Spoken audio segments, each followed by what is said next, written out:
My daughter caught me cheating on my wife, and now my family is destroyed. My name's Brandon, and I'm 40 years old. I've been married to Maria for nearly 20 years. On the surface, we look like a perfect couple. We have a nice home, a beautiful daughter who's now 18, and a life that many would envy. But beneath the surface, there's a deep, unspoken pain that has been growing for years. Our story started off like any typical romance. We were young, in love, and our future seemed bright. Maria and I shared dreams, hopes, and a physical connection that felt boundless. But as time went on, things began to change. Life became about responsibilities and routine, and somewhere along the way, we lost something essential. I never thought it would come to this. The intimacy we once shared slowly diminished, replaced by routine and monotony. I tried to ignore it, hoping it was just a phase or something we would naturally overcome. But the months turned into years, and the physical closeness we once enjoyed became a distant memory. It wasn't just about the physical act itself, but the emotional connection that seemed to slip through our fingers like sand. It's not that Maria and I don't care for each other. We do. We still laugh together, share our daily lives, and support one another. But the spark that once ignited our relationship has faded. Every night I go to bed beside her, but there's an emptiness in our bed that echoes through my soul. I lie awake sometimes, staring at the ceiling, wondering where it all went wrong. Our lack of intimacy became a growing source of frustration and sadness for me. I felt like I was missing out on a vital part of life. The more I tried to push these feelings away, the stronger they seemed to become. I became distant, preoccupied, and often irritable. It wasn't fair to Maria, and I knew it, but I couldn't help it. We tried talking about it a few times, but the conversations always seemed to end in frustration. Maria would tell me she was tired or stressed, and I would try to be understanding, but inside, I felt a gnawing sense of longing that never seemed to be addressed. I didn't want to push her or make her feel pressured, so I kept my feelings to myself, hoping that things would improve on their own. But they didn't. As the years went by, the loneliness grew. I began to feel disconnected from Maria, not just physically, but emotionally as well. I started to crave affection, not just as a physical need, but as an emotional one. I missed the closeness and the way we used to be. I missed the feeling of being desired and wanted. I started looking for ways to fill this void. I tried to throw myself into work, hobbies, and spending time with our daughter. I thought if I stayed busy and distracted, the feelings of emptiness might go away, but they didn't.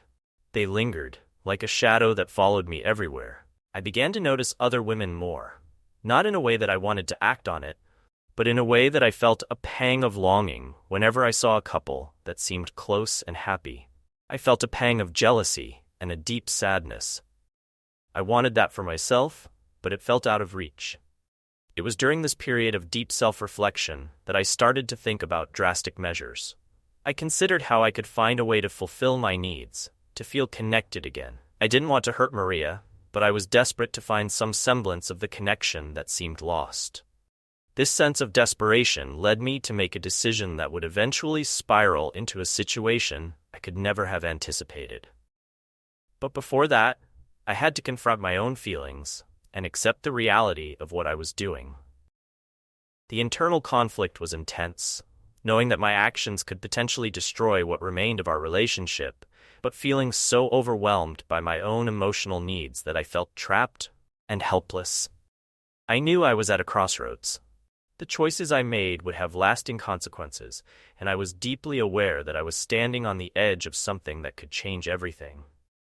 The fear of losing my family, combined with my frustration and loneliness, created a storm of emotions that I struggled to navigate.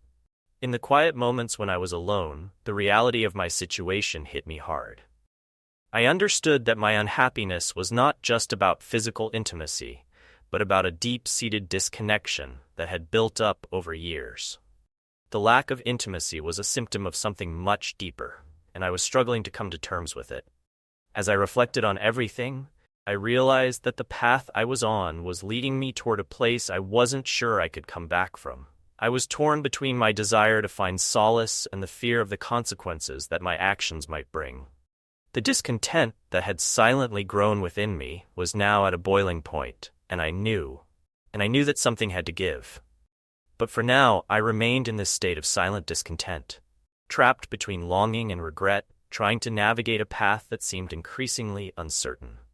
The emptiness inside me had reached a point where I could no longer ignore it. I had been feeling isolated for so long that it was consuming every aspect of my life. I was desperate for some form of physical connection, something to fill the void that had become so painfully obvious. I knew that what I was contemplating wasn't right, but the loneliness was driving me to the edge. After weeks of wrestling with my thoughts, I decided to take a step I had never imagined myself taking. I decided to hire an escort. It wasn't something I was proud of or even comfortable with, but I felt cornered by my own needs and desperation. I had heard about these services through friends and even online, but I had never thought I'd be in a position to use them myself. I started by searching online for local escorts. The advertisements were varied, and I was overwhelmed by the sheer number of options. I browsed through countless profiles, each one promising different experiences and services. I felt a mix of anxiety and excitement as I sifted through them. Each profile seemed to tell a story, and I was searching for someone who could provide the connection I so desperately needed. I made a few calls, trying to gauge who might be available and willing. The conversations were awkward and uncomfortable. I felt ashamed and nervous as I explained my situation.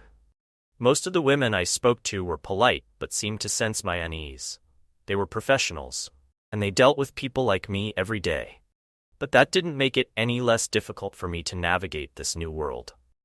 After several calls, I finally came across a profile that stood out. The woman was stunning, with a captivating smile and a confidence that I found both alluring and reassuring. Her pictures were tastefully done, and her description promised a genuine, engaging experience. I felt a flutter of anticipation and nervousness as I read her profile. I reached out to her, and after a brief conversation, we settled on a time and place. I agreed to pay her $500 for an hour of her time. A price that seemed steep, but worth it for what I was hoping to gain. The appointment was set for a time when I knew I would have privacy. Maria would be at her night shift at the hospital, and our daughter was spending the night at a friend's house. The day of the meeting, I was a bundle of nerves. I cleaned the house meticulously, making sure everything was in order. I wanted everything to be perfect, or at least as perfect as it could be. I even put on a fresh coat of cologne, something I hadn't worn in ages. It felt strange to be preparing for this, and I couldn't help but feel a deep sense of guilt and apprehension. As the time approached, I found myself pacing around the house, checking the clock repeatedly. I felt like a high school kid waiting for a date, but the weight of my situation was far heavier. I knew that this was not just about a physical encounter. It was about my emotional state and the choices I was making to address it. The doorbell rang, and my heart skipped a beat. I opened the door to find the woman from the profile standing there. She was even more beautiful in person. I invited her in, trying to keep my composure. She was polite and professional, and we exchanged pleasantries as she settled into the living room. I offered her a drink, and we chatted for a few minutes. I tried to relax, but the tension in my body was palpable. I could sense that she was used to this kind of situation, and that she had a way of making people feel at ease, but the anxiety inside me was hard to shake off. As the hour went by, I struggled to focus on the experience. My mind kept wandering to thoughts of what I was doing and the consequences it might have. I knew I was crossing a line that I could never uncross, and the reality of it was starting to hit me hard. I tried to push these thoughts away and concentrate on the moment, but the guilt and fear were always lurking in the background. The hour felt both incredibly short and excruciatingly long. The physical connection I sought was momentarily fulfilling, but it didn't provide the emotional comfort I had hoped for. As the time came to an end, I felt a deep sense of regret and emptiness. I thanked her for her time and watched as she left, the door closing behind her with a finality that echoed in my mind. I sat in the living room, feeling the weight of my actions pressing down on me. The brief encounter hadn't solved anything. It had only highlighted how much I was missing in my life, and how far I had strayed from the person I once was. The temporary relief I had sought felt hollow, and the guilt of what I had done was overwhelming. I knew that I had made a choice that could potentially destroy my family, and I was left with the harsh reality of what I had done. The disconnection I felt was not just from Maria, but from myself. The desperation that drove me to this point had only deepened my sense of loss and regret.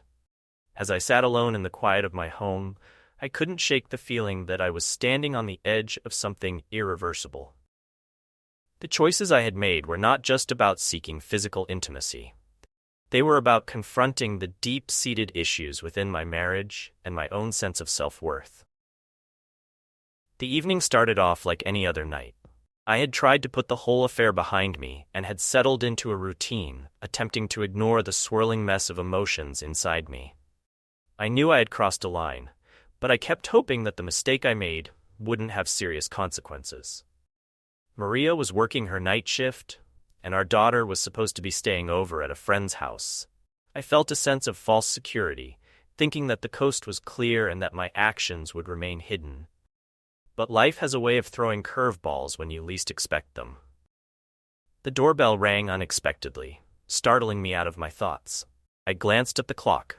Maria was still at work, and our daughter was supposed to be away. I wondered who could be visiting at this hour. With a sinking feeling in my stomach, I went to the door to see who it was. When I opened the door, I was greeted by our daughter, tears streaming down her face. She had apparently had a falling out with her friend and had decided to come home early. Her eyes were red and puffy, and she looked both exhausted and distressed. I felt a wave of panic rise in me, realizing that this could complicate everything. Before I could say anything, she pushed past me and walked into the house.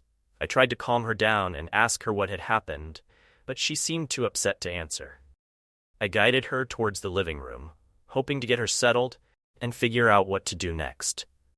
As we entered the living room, I saw her face change from sadness to shock and disbelief. I followed her gaze and felt my heart drop into my stomach. There, in the middle of the room, were the remnants of what had just happened. The clothes and objects scattered around were the unmistakable evidence of the encounter that had taken place only an hour before. What was worse, though, was the sight that met her eyes. The escort was still there, partially dressed, trying to gather her things quickly. I was exposed in my vulnerability and desperation, and my daughter was witnessing it all. I tried to move quickly, attempting to cover up the situation, but the damage was already done. My daughter's face was a mix of horror and confusion. I could see her struggling to understand what she had just walked in on. The room felt like it was closing in on me, and the weight of my actions crashed down on me with full force. "Dad, what's going on?" Her voice trembled, barely above a whisper. Her eyes were wide with a mixture of shock and pain. I could barely meet her gaze. I felt utterly helpless, knowing that no explanation could ever make this right. I'm so sorry," I stammered, my voice cracking. I wanted to explain, to make her understand that this was a mistake, but no words seemed adequate. The guilt and shame were overwhelming, and I could see that my daughter was deeply hurt. The escort quickly gathered her belongings and made her exit, leaving behind a trail of chaos and emotional wreckage. As soon as she was gone, I turned to my daughter, trying to find the right words. "This isn't what it looks like," I said, though even I knew how futile that sounded. The damage was done, and the betrayal was palpable. My daughter sank onto the couch, her hands covering her face. I could hear her sobs, each one a painful reminder of how much I had let her down. I sat beside her, trying to comfort her, but felt like a stranger in my own home. Every attempt I made to reach out only seemed to deepen her distress. I don't understand," she finally managed to say between sobs. "Why, Dad? Why would you do this?" Her question cut through me like a knife. I had no good answer, no justification that could make up for the hurt I had caused. The reality of my actions was hitting me harder than ever. I had thought I was alone in my suffering, but now I could see how far-reaching and devastating my choices had been. "I'm so sorry," I repeated, feeling the weight of those words become more and more meaningless. "I didn't mean for this to happen. I didn't want you to see this." But words were inadequate. The image of my daughter's anguished face was burned into my mind, a constant reminder of the consequences of my actions. I wanted to protect her from the pain I had caused, but it was too late. She had seen everything, and the trust between us had been shattered in an instant. I knew I had to do something to address the situation, but I was at a loss. How could I begin to repair the damage I had inflicted on my family? How could I ever make up for the betrayal and heartbreak I had caused? The rest of the evening was a blur of attempts to comfort my daughter and deal with the emotional fallout of what had happened. We talked a little, but the conversation was strained and painful. She was clearly in shock, and I felt helpless in the face of her distress. As the night wore on, I realized that this was only the beginning of the fallout from my actions. The pain and anger my daughter was feeling were just the tip of the iceberg. I had no idea how to begin to mend the rift that had been created, but I knew I had to try. I had to find a way to make things right, even if I didn't know where to start. For now, all I could do was sit with my daughter, trying to offer her the comfort and support she needed, while grappling with the overwhelming realization of how deeply I had hurt my family. The gravity of my actions had become starkly clear, and the road ahead seemed impossibly difficult. The evening had settled into a false sense of calm after the escort had left.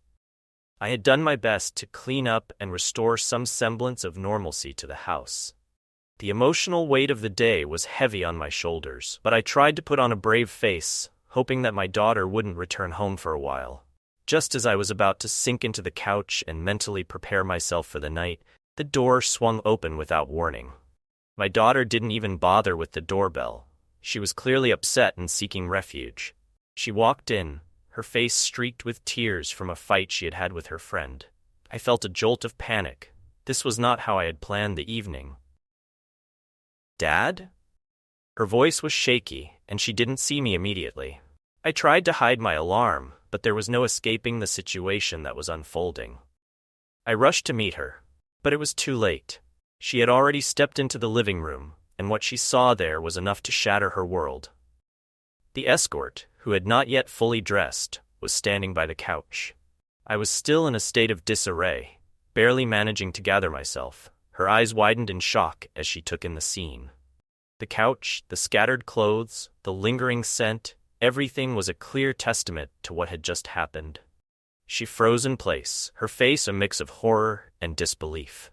It was as if the world had stopped spinning for a moment, leaving only the stark reality of the situation. "Dad, what is this?" Her voice cracked, barely above a whisper. The pain and confusion in her eyes were palpable. She struggled to comprehend the sight before her, and I could see the anguish building within her. I stood there, frozen. The guilt was overwhelming, and my attempts to explain seemed utterly futile. I had hoped to avoid this confrontation, to keep my actions hidden, but the truth was right there for her to see. I didn't expect you to come home early," I stammered, feeling the weight of my words fall flat. "I'm so sorry. This isn't what it looks like." The escort, now hastily covering herself and gathering her belongings, made a hasty exit. I could hear the faint sound of the door closing behind her, but the damage was already done. The emotional impact was immediate and intense. My daughter's face crumpled, and she sank to the floor, her sobs filling the room. She seemed utterly devastated, the trust she had in me shattered in an instant.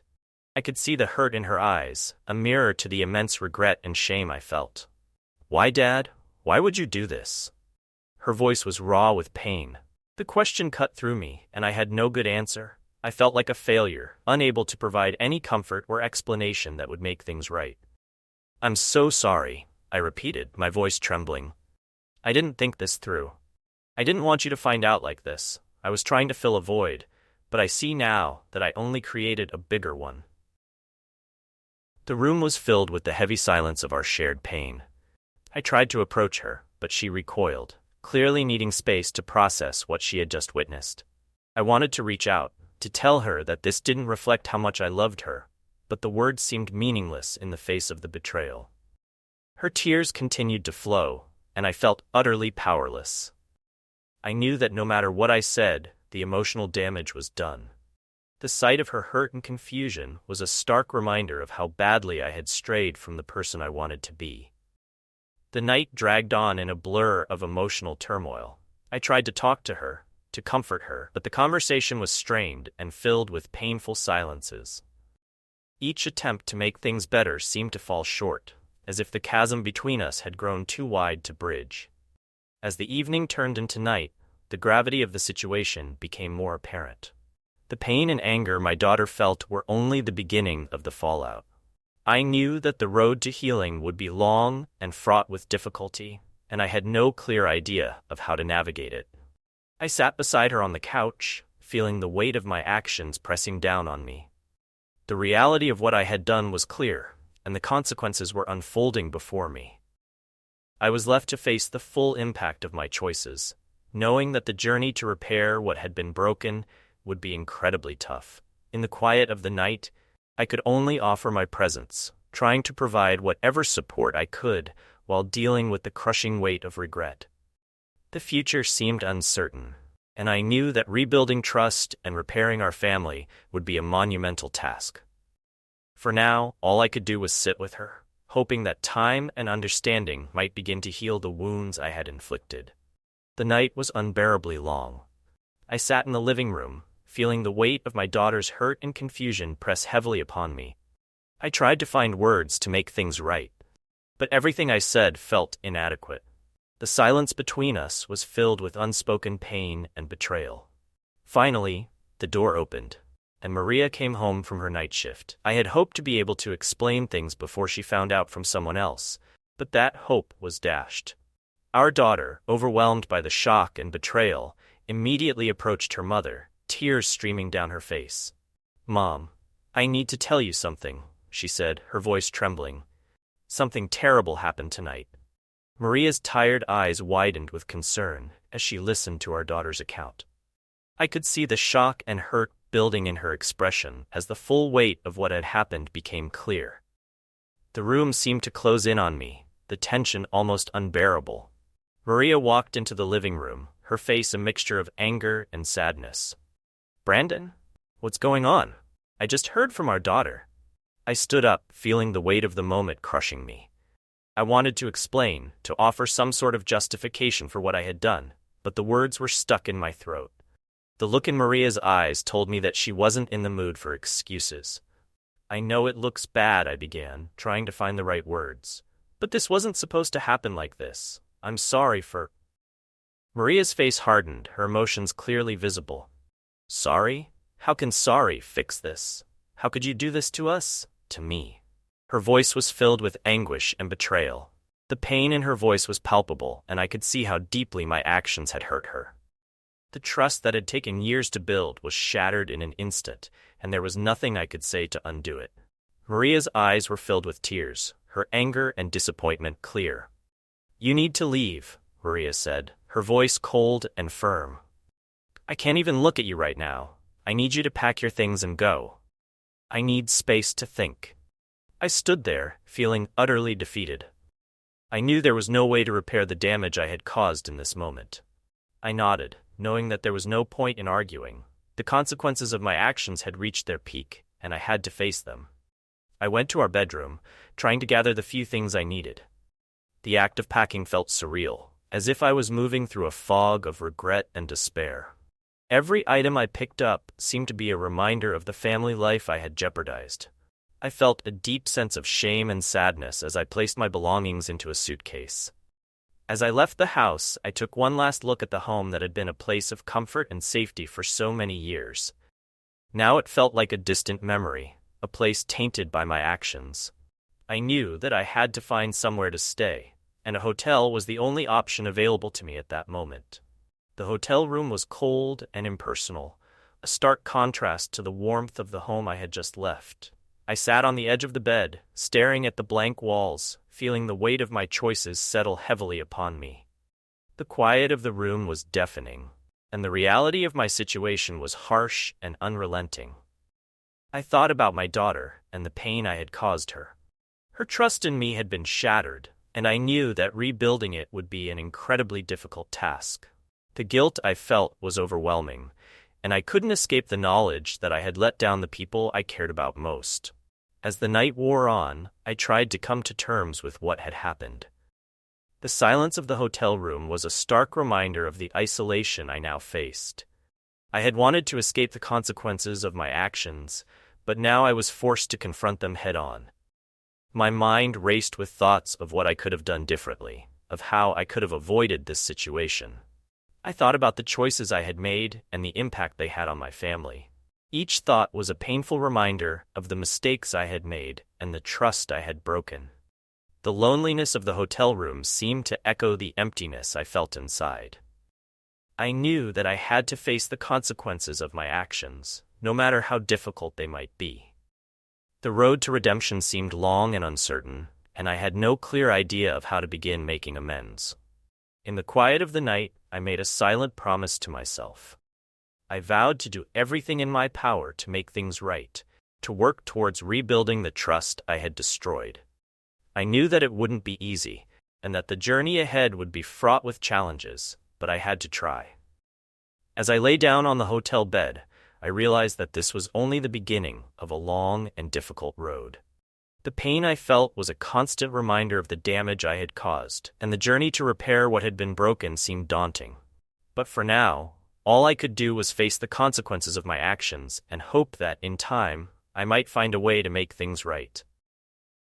The days in the hotel blended together in a haze of regret and loneliness. Each morning, I awoke to the same stark, impersonal room, a constant reminder of the mess I had made. The comfort and familiarity of home felt like a distant dream, and I was left to confront the harsh reality of my choices. The weight of my actions bore down on me heavily. I spent hours reflecting on the relationships I had broken and the emotional damage I had caused my family. Every thought was a painful reminder of the betrayal and hurt I had inflicted. The realization of how deeply I had wounded my daughter and wife was a constant, nagging presence in my mind. I tried to reach out to my daughter, hoping that maybe, just maybe, she would be willing to talk. I sent her messages, apologizing and explaining how deeply sorry I was. I wanted to make things right, to begin the process of healing, but every message went unanswered. The silence was deafening, and it only added to the immense weight of my guilt. Maria, on the other hand, had been more direct. She had asked for a separation, and I knew that this was a final, irrevocable step. The house, the home we had built together, was now hers. She needed space and time to process what had happened, and I had no choice but to respect her decision. It was a painful blow, but I understood that it was necessary. My days were now filled with the task of rebuilding my life from scratch. The hotel room had become my temporary refuge, but it was clear that I needed to find a more permanent place to stay. I began searching for an apartment, trying to find somewhere I could start over. It was a daunting process, and the reality of starting over was both overwhelming and humbling. I spent hours scouring listings, meeting with landlords, and trying to find a place that I could call my own. Each step in this process felt like a reminder of how much I had lost. The comfort of familiarity was gone, replaced by the uncertainty of a new beginning. The home that had once been filled with warmth and love was now a place I could only look back on with regret. As I moved through this process, I also sought therapy. I knew that I needed to confront the issues that had led me to make such damaging choices. The sessions were painful but necessary, forcing me to face my flaws and the underlying issues that had contributed to my actions. It was an uncomfortable but important part of the journey towards self-improvement and understanding. Throughout all of this, the longing to make amends with my daughter and wife remained a constant presence. I knew that rebuilding the trust I had broken would be a long and difficult journey. I was prepared for it to take time, but the lack of response from my daughter was especially hard to bear. Each unanswered message felt like another blow to my already fragile state of mind. I also thought often about Maria and the life we had shared. The separation was a painful but necessary step, and I understood her need to protect herself and to create space. The house was a symbol of our life together, and losing it felt like losing a part of myself. I could only hope that, in time, there might be a chance for reconciliation, but I knew that such hopes were distant and uncertain. Starting over was not just about finding a new place to live. It was about redefining myself and my life. I had to learn how to live with the consequences of my actions and to find a way to move forward with integrity and honesty. It was a process of self-discovery and healing, and while it was painful, it was also necessary for my personal growth. The weight of my regret was a constant companion. It followed me through each day, reminding me of the pain I had caused and the trust I had shattered. I knew that I had to face it head-on, to acknowledge the depth of my mistakes, and to work towards making things right, even if the path to redemption was long and uncertain. As the weeks went by, I tried to focus on small steps towards rebuilding my life. I found a modest apartment and began to make it feel like home. I continued with therapy, working through my issues and seeking ways to improve myself. It was a long and difficult process, but I was determined to face it with honesty and perseverance. The journey to repair the damage I had caused was far from over, and I knew that it would be a long road. The pain and regret would remain with me for some time, but I hoped that with time, understanding, and genuine effort, there might be a chance for healing and reconciliation. For now, all I could do was face each day with the resolve to make things right and to rebuild my life with the lessons I had learned. Thank you for watching. Don't forget to like, subscribe, and hit the notification bell so you never miss our next video. See you next time.